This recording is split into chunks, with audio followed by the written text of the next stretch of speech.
Ny fiara-miasan'ny Madagasikara amin'ny firenena any ivelany, ny fisokafan'ny Madagasikara amin'ny any ivelany zany dia efa tafapetraka tanteraka ny fitokisan'ny fianakaviam-be iray isam-pirenena satria ny isan'ny filoha hitantana ny andiany faharoa amby fitopolo ny fivoriam-ben'ny firenena mikambana sika. Noho izany manana andraikitra goavana zany Madagasikara ao anatin'ireo fandrindrana samihafa ity fivoriana ity mampiakatra ny kontin'ny Madagasikara zany hoy Ramatoa Atala Beatrice, minisitry ny raharaham-bahiny malagasy.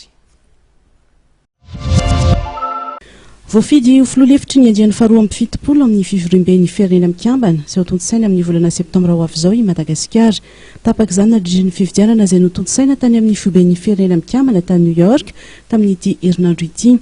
Leonie Afaliny sy Ramatoa Beatrice Atala, minisitra ny raharaham-bahiny, malohany izao fifidianana izao ary dia nanamafy hatrany fa marika ny fahatokisan'ny fianakaviam-be iray isam-pirenena izao.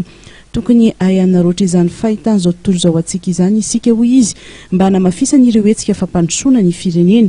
Anisany andraikitry ny filoha lefitra mandritra izany fivoriana izany moa ny fitariana ireo ady hevitra mandritra ny fivoriam-be, ny fampiarana ny fitsipifehezana samihafa, ny fanomezam-pitenenana andreo mpandray anjara, ny filazana ireo fanapa-kevitra noraisina. Raha toa ka tsy eo ny filohan'ny fivoriana dia izy no mandray izany andraikitra lehibe izany.